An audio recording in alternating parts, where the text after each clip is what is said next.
All right, let's try this again.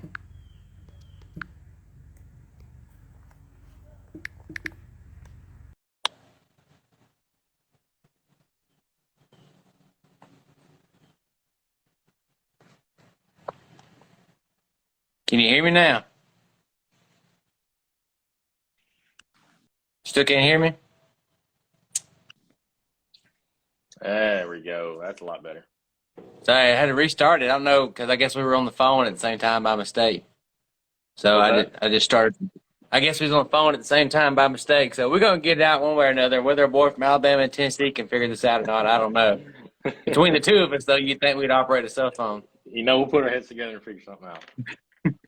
Now, let me back up and punt here. So today I got Luke Moore, the marketing coordinator for Gunner Kennels and runs the showroom there at Gunner Kennels.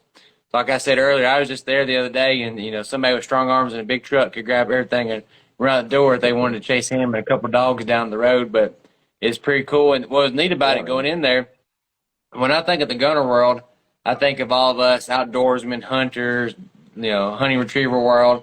But there was a couple in there when I walked in just buying a kennel for their dog that had Yeah, nothing to do in the outdoor world. They just wanted one that kind of matched the car and would keep their dog safe. And yeah. man, y'all was That's able to help them out and hook them up. yeah. It's been really cool. Since I started, I've seen a tremendous amount of growth outside of the hunting industry, which has been super fun. I'm a huge duck hunter. I've duck hunted all my life. That's what I do. But I've really enjoyed seeing like everyone once you know how to protect your dog in the gunner. It's the safest thing out there. So regardless of what you do, it's all about protecting the dog. So obviously, I can't get enough of hunting, fishing, all the outdoorsmen and industry guys. But it's been cool to get outside of that comfort zone, I should say, Yeah. and meet all kinds of people. Like you said, a few people that just started to know the brand. I think they mainly hike. That's about the only outdoors industry per se they do, and they got a couple kennels, and I love that. Yeah. There's not a lot of brands in the outdoor industry that can cross that line also to be a consumer product in more than one lane. Does that make sense? No, I'm right there with you, and it's again that's been such a cool thing to see because I think it's even more rare to keep both ends. One company may go one way, the other the complete opposite direction, and to see us go both directions and keep the core personas of both ends. One, it has been tremendous growth, and two, it's just been a whole lot of heck of fun, man. It's been awesome. Cool. So back up and punting here a little bit. Introduce you again, Luke Moore, marketing coordinator for Gunner Kennels. How long have you been with Gunner? And then kind of tell us the timeline, and then where you are, where you're from, school you went to, and then to where you are now today. Sure. So I've been at Gunner heck, probably around a year and a half now. I started off actually on our customer service and sales team, and I took off with the showroom after that, kind of doing both ends. And I recently moved over into our marketing team, obviously marketing coordinator, and it's been great. I couldn't be more thankful for that because obviously in customer service, we're the first ones talking to the customers, and we know the product just as well as anyone in the company. So I got to know the very basics on the company all the way to the top. So it's been great to go into the marketing team with that knowledge to be able to grow all the way around it. Um, it's great working with the team and working under a few people now that like I strive to be in the future to work just like. So aside from being in the hunting industry, it's great in the business realm as well. I couldn't be getting better experience on both ends. But backing up a little bit, I grew up in Murfreesboro, just south of here, just south of Nashville in Tennessee. Went to college in Murfreesboro at MTSU.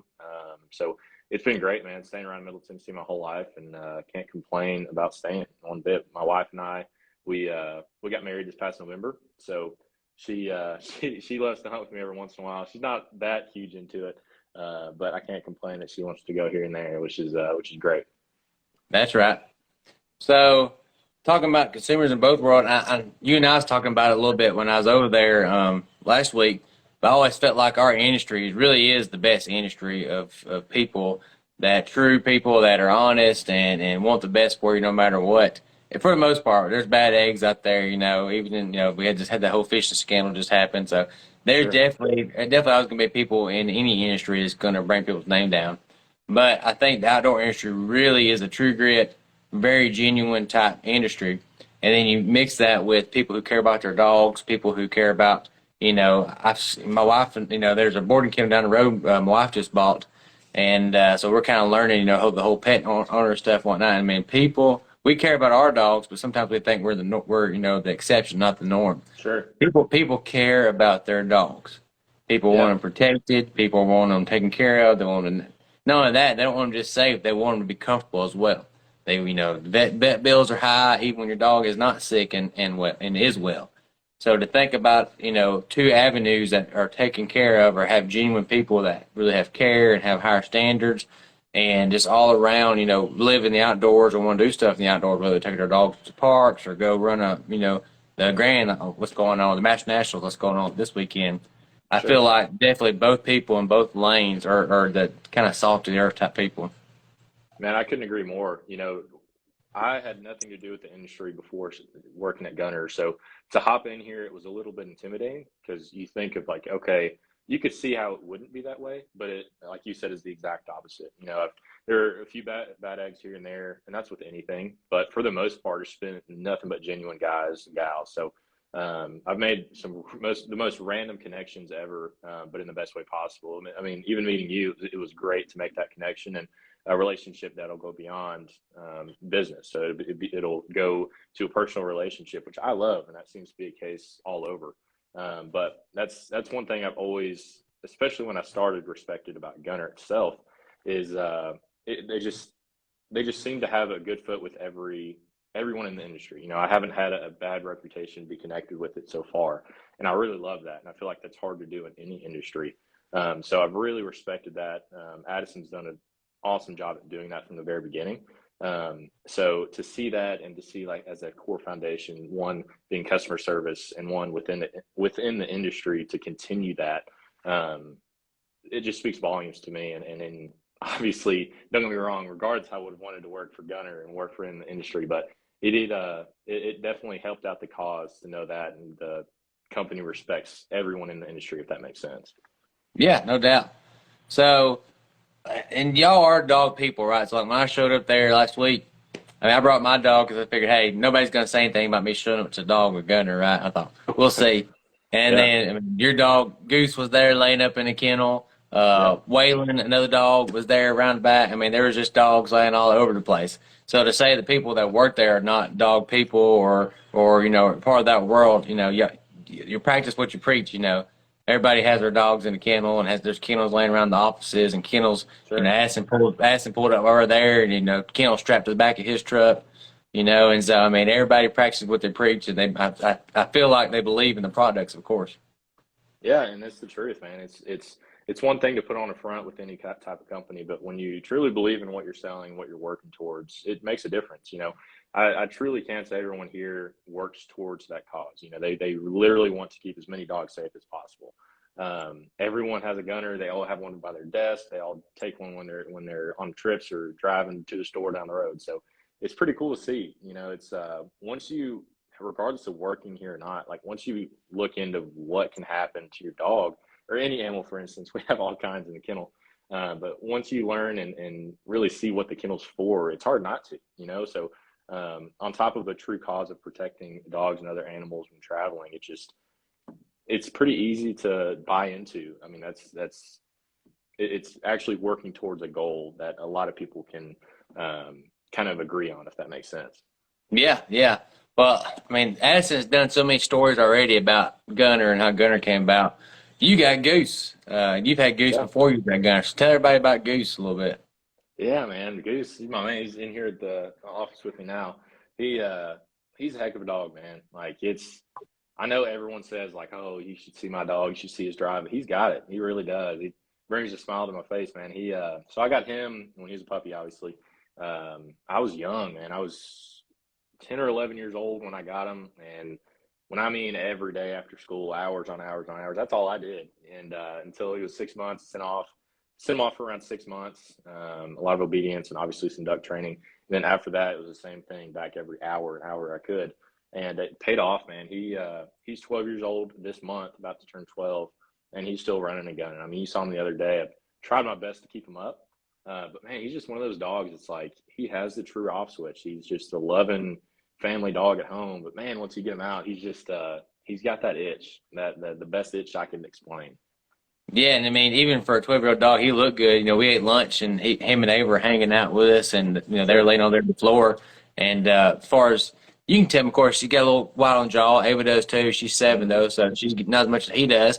But his coat color was just as rich and looking good as hers was, and I mean, his body composition was looked good. So I mean, he's still a healthy dog. I mean, I pray you get several more hunting seasons out of him for sure.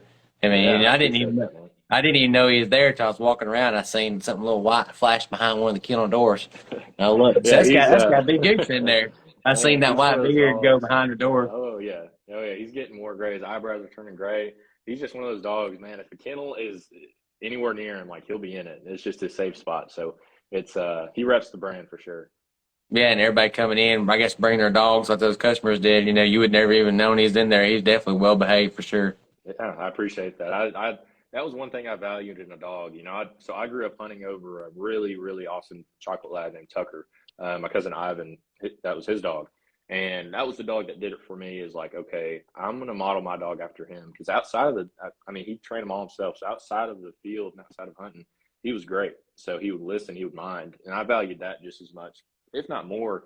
Um, than in the field. You know, that's when everyone else is going to see him. Every once in a while, you'll get in the field with some buddies, but everywhere else, man, the rest of the year, that was one thing. My goal was to be comfortable walking him anywhere, especially if dogs are around, which helped out now that I'm working at Gunner. So, does Gunner have like the company itself have like a mission statement or like a product for the future, or what is the like Gunners what they go for? You know, is it just dog safety, or what is it?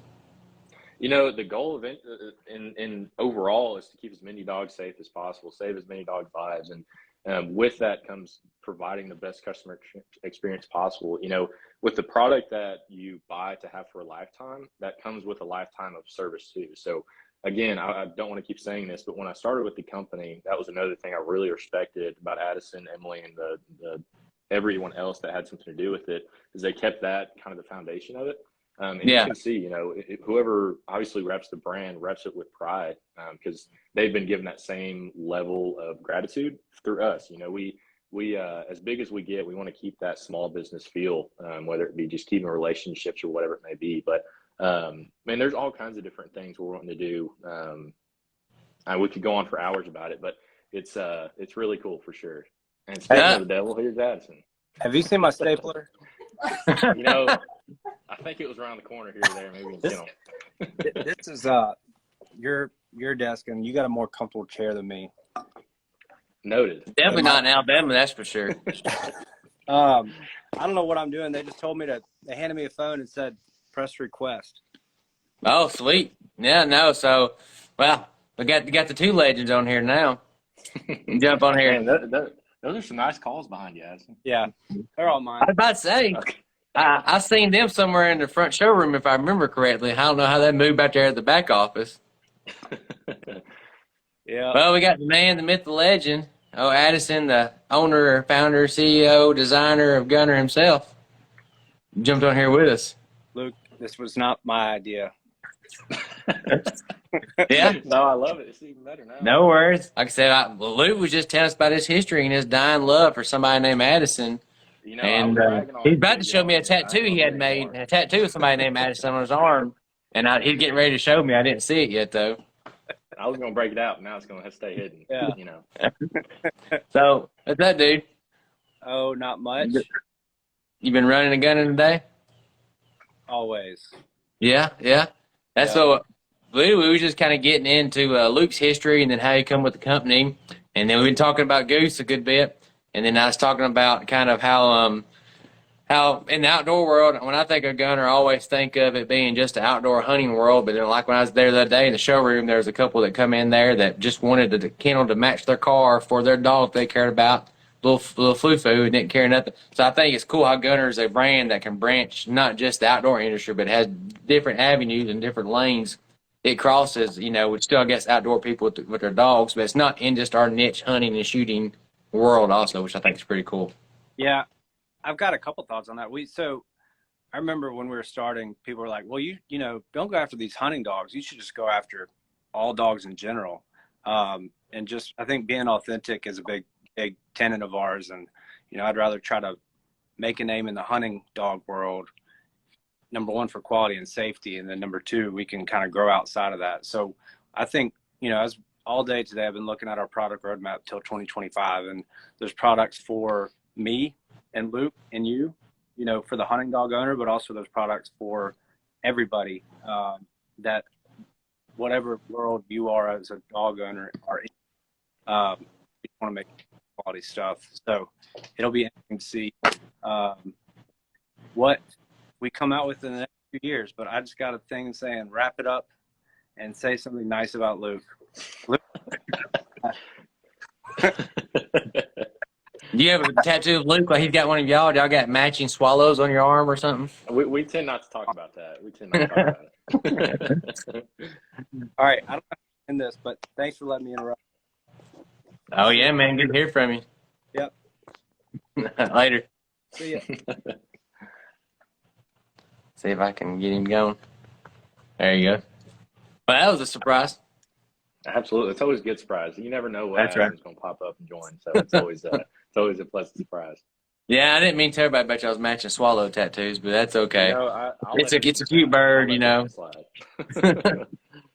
But so going back to Brand, what is questions, right? Everybody's got questions. I've got a couple I want to ask you first. But what is some of the most common questions y'all get about let's say Gunner Kennels, the kennels themselves right now?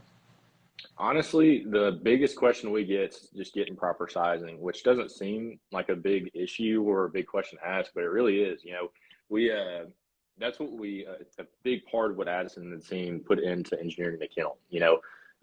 You want your dog to be comfortable. You got to think any excess room is more room for that dog to be jostled around in case of an accident or anything of that sort. So we want to find that happy middle ground of we want your dog snug. We want your dog to be comfortable. So that happy middle ground is what we like to find. And it can be a little bit hard at times. Goose, he's around 75 pounds, give or take a few pounds. So he's right on that line of the intermediate large. So he's a perfect example of, per se, a customer reaching out and making sure. Yeah. And I'd actually never even been around a medium kennel before. But while I was there, Ava, like Goose, just hopped in a couple of them, and she crawled up in the medium kennel. I was surprised she could even do it. So she got in there, spun around, and her head hung out. So obviously, she's 65, 70 pounds. So obviously, that's not one I would want to transport her in, unless it was dire circumstances. But I was just curious, the size difference. So for me, even her weight between 60 to 70 pounds, whether she's in shape or not, I feel like the Gunner kennel, the intermediate size, is the best internal size for her to be in there, turn around, lay down, and if something was to happen, I mean, I've had her before. She's had several litters of pups, and the most being 11 pups at a time. And I've had her in the back of that kennel, the day before having all those puppies, and she was still able to get in there, turn around, lay down, get on her side, and get pressure off of them for a short trip to the vet, Yeah, no, absolutely. I mean, Goose is sitting we have a medium here in the one of the office spaces. He's literally just sleeping in one for no exact reason. So they're a lot bigger than people think, but not to keep on the subject, but it is pretty important, man. It's pretty cool to see everyone get behind it. There'll be some random forums, that all on Facebook, all the hunting industry and stuff. And man, if somebody posts anything about Gunner, it's so cool to see because everybody in our customer base will get so far behind it and support the brand. So it's so cool to see because I might be biased, but man, we have such a cool customer base on both sides, inside of the hunting industry, outside of it. Everyone is just really dedicated to the brand, man. It's pretty cool to see. Cool.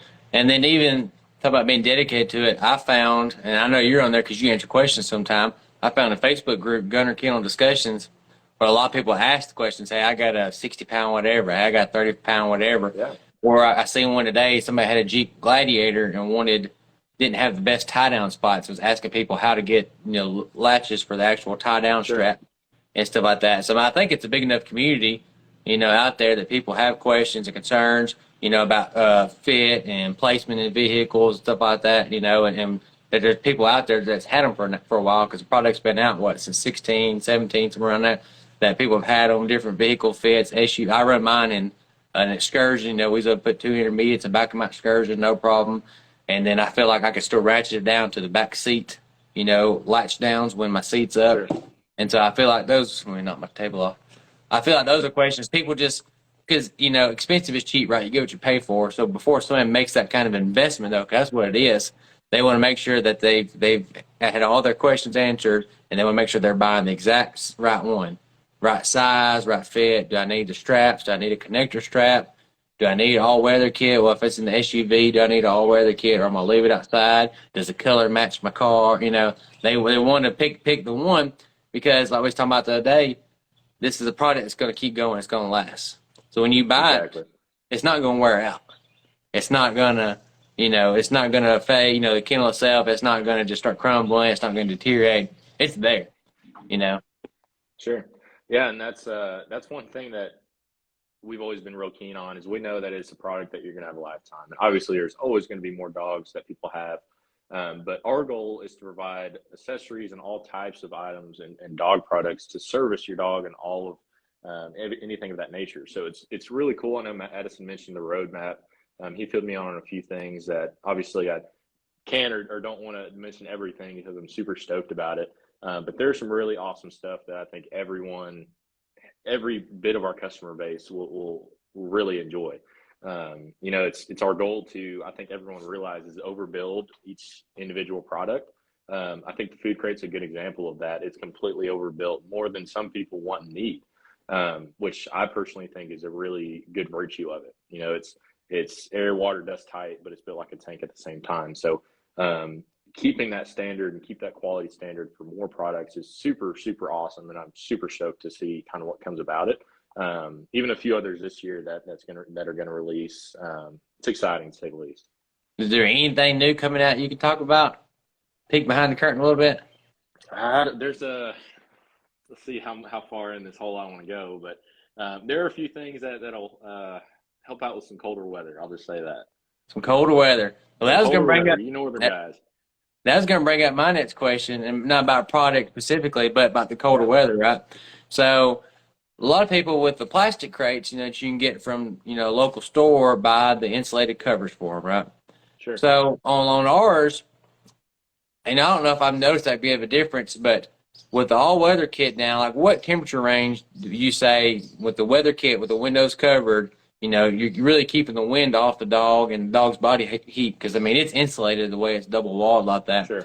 So is there like a temperature range you say, hey, with all that down, it's, good, it'll stay this warm? Have y'all done any studies on like with thermostats, I'm guessing, say what the temperature is in the kennel when it's 60 degrees outside? So like me, if, we're full at the lodge or I'm traveling going hunting and I want to keep them in the back of the truck with the all-weather kit down and a bed in there, like, what's going to be a comfortable weather level for my dog for that? So there will be a lot of variables that go into that, but I've had some experiences in the single digits where I felt completely comfortable with just the all-weather kit on there. So I usually explain the all-weather kit as it's not really going to keep the kennel a lot warmer. It's going to keep it from getting any colder. It's going to keep the elements out. A lot of the wind, rain, sleet, snow, that's going to keep it out. So it's going to allow your dog to stay warmer. And then that natural insulation of the kennel, that double wall, is what's going to keep that warmth from the dog in. So it's a broad answer, but it's all based on what you feel comfortable with around your dog, even down to humidity levels. That changes a lot of core temperatures of a dog as well. But the kennel itself does a great job, and I know exactly what you're talking about, regardless of whether the outfitter's full or all of your buddies fill it up, or they don't allow dogs, some of them. And so one of my good buddies over in Northeast Arkansas, that's how his outfitters is. They don't allow dogs inside just to keep it up for customers as best as possible. And everyone else has to throw hay in all of their outside kennels and has to check them on the middle of the night. It gets really cold, especially when it's raining, snow, and stuff like that. And, with the all-weather kit on the kennel, I feel comfortable with it. Whether you're driving down the road or if it's sitting stationary in your truck bed, it's just one of those things like you can have some faith in. It's overbuilt in more ways than one, especially with that double wall. It's insulated a lot more than people think. And that made sense to me. I've never actually asked anybody from Gunner about that, but I know y'all didn't design the double wall for that. But it's just like a Yeti cup or something like that. It's double walled for a reason, right? Exactly. It's the same science behind it. It's kind of like obviously, like you said, we designed the kennel for travel, so this is just an added benefit of that. And it's been great. It's even on traveling, it's obviously adding safety to your dog, but when you have the kennel fully decked out, man, you can go and do anything with it. You know, it's not anything to worry about down to locking it in the bed of your truck or in the middle of summer having the fan to circulate the air. You know, it's a continuing evolution of decking out the kennel. You know, Addison, Colton, all the team back there, Drew, they do an awesome job at continuing products that help the dog, make it easier for you, and overall keeping the dog safer in the long run. So it's cool to see, man, to say the very least. And so right now I've got my original intermediate kennel that I bought, the OG one when it was the only color back in like 17, I guess. And then I picked up the DU green, you know, Yep. for the other day from y'all. And right now I've got them both strapped into the back bed of my Ranger, you know, tied down with the connection straps and strapped all that. Right here, we'll walk and talk at the same time. But I've got it all tied down. And to me, I have no problem actually transporting my dog in the back of the Ranger on the trailer like this. I mean, so you can see, you know, here's, you know, my new one, the OG one. Got the connection straps, need to be tightened up a little bit. Got them strapped down here on the side. I mean, throw them in there, in the wintertime, put the windows down, close the bed up, no wind's coming in there from the back to front.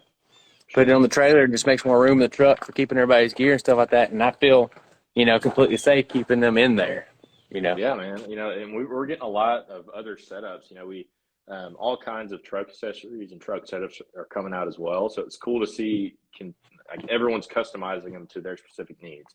Whether it's the bed slide deck system toppers, in your case the Rangers and side by sides, it's like a never ending addition to the setup. So it's one of those things. It's all about personal preference. To come back to your original question about like the cold weather and certain temperatures, me myself. I'll add the ortho bed in there, which is another little layer of insulation. It's a foam insert. And again, that kind of adds to the dog's comfort. At the same time, adds a little bit of insulation. So me personally, I'm comfortable all the way down to the single digits, especially once these other products that I want to mention come out. But no, it's down to a lot colder than a lot of people think. And what's cool, I mean, and y'all keep innovating, right? So, you know, the Weather Kit 2.0 come out, like, you know, I'm just saying I had the Weather Kit 1.0 in there. It still looks great. It's faded, but it still works, right? But the new Weather 2.0 that I got on there, I don't think anything's going to fade at all. And just mess around playing with it. It seems a little more waterproof than the other one too. I don't have the new fan kit yet because y'all they ain't got restocked back yet because everybody keeps buying them. But this spring when they come back available, I'm gonna grab me a second fan because I got the OG tan one on mine, which still works great. But Sure. you know, as y'all put products out there, and I'm getting feedback from customers, obviously, y'all make upgrades and updates, and so I'm excited to get my hand on that. So, how does that work with the relationship? Because I mean, obviously, people give y'all feedback, right? Y'all just sit back there, the people in the back shop, and just try out new stuff, or sit back there and throw darts at a dartboard. What we're going to work on next, you know? I don't know what to do. Yeah, you know. What's their mind theory of how they start working on stuff? No, that's a super good question. So going back to the foundation of having the customer experience, like Addison and Emily wanted to keep going in the company, obviously. So we continue doing that. So the water bowl, for instance, is a great example. That was one of the most requested products we have, and people wanted to be able to water the dog while still on the kennel itself. So we have an exterior spout with an interior bowl that goes directly into the bowl itself. So we send out surveys. You know, people don't think of those very much, but they help us a lot. You know, we want to service our customers, and that's the main reasoning and main foundation of starting those other products and going through that process. You know, it's speaking of that process itself. That's one thing I didn't realize. You know, my family just growing up I know all about the supply chain, third-party logistics, all kinds of freight, but I didn't know the front end of it, of manufacturing that product itself, especially with all new tooling. So thankfully, our like I said, our customer base it truly is awesome. So everyone's super patient because everyone knows once we do come out with that product, it's going to be awesome. It's going to be overbuilt and up to our standards. But to answer your question, man, we just listen to the customers. You know, Addison has a few ideas that he's always wanted to do that he's working on, but at the same time, the products here and there that you're seeing come out, it's based off the customers. Yeah, and I think it's great that y'all take that feedback and either A, make upgrades to products you already have, or B, try to innovate and get new products out. You know, I call it dry erase board to doorstep, you know, type deal, you know, from the first time to getting on somebody's doorstep. And kind of when I was recruiting and doing stuff, that's something we would always preach out there. You know, there's a process all the way down the line and testing and stuff and getting feedback, I think, is a big part of that process. Sure. You talk about the customer experience. This, like we talked about earlier, I feel like this could be something they're going to have for a long time. I know I don't work for Gunner, and I feel like I'm just bragging on y'all the whole time. But I mean, it's a great product. What else can I? Yeah. I wouldn't have bought a second one if I didn't want one or need one. I appreciate that. You know, that's exactly how our customers kind of look at it. You know, they all stand behind it. You're one of the awesome ones in the pack as well. It's just cool to see, man. We're definitely blessed here at the company to have that, because a lot of companies, it's just weird how other customer bases change. You know, everyone has a different attitude, and I think, again, I hate to keep saying this, but the foundation of evolving that customer experience for them is the root cause of it. But man, people back us, and it's so cool to see. You know, if something's said contradictory that the company doesn't really want to get in on, our customers will always back us in that. We don't really have to worry about it. So, but no, it's great, man. It really is. I know, kind of got a little bit of time left here, but and I think it's great. I mean, it's not just a company that somebody owns and lets other people work there. I mean, Emily was there working behind the counter when I was there. Addison come in, getting ready to do some stuff. I mean, their dogs are there. People's dogs are there. So it's not just I don't know, but it's not just a company that a bunch of people some other place owns and then just direct products. It's people that care about their dogs, people who are founding the company, people that want to be around it. It seems like everybody there was taking pictures and being around dogs. And Emily come up, and my dog gave us chocolate. So everybody, when you bring a chocolate dog in the building, I guess it's a big deal. They may be a little bit biased. It's about a little bit biased. Finally, somebody loves chocolates other than me. But I thought it was great. But hey, man, I appreciate you being on. In closing, man, what's something we can put out? How can people reach you at a market or customer service? They got questions, or they want to come by the showroom and try out some products, or reach out to Gunner with questions, and man, give us the who, what, and where of contacting y'all. Honestly, man, it's super easy. I mean, everyone's always welcome here in Nashville. We have our showroom open. You're always welcome to book an appointment there.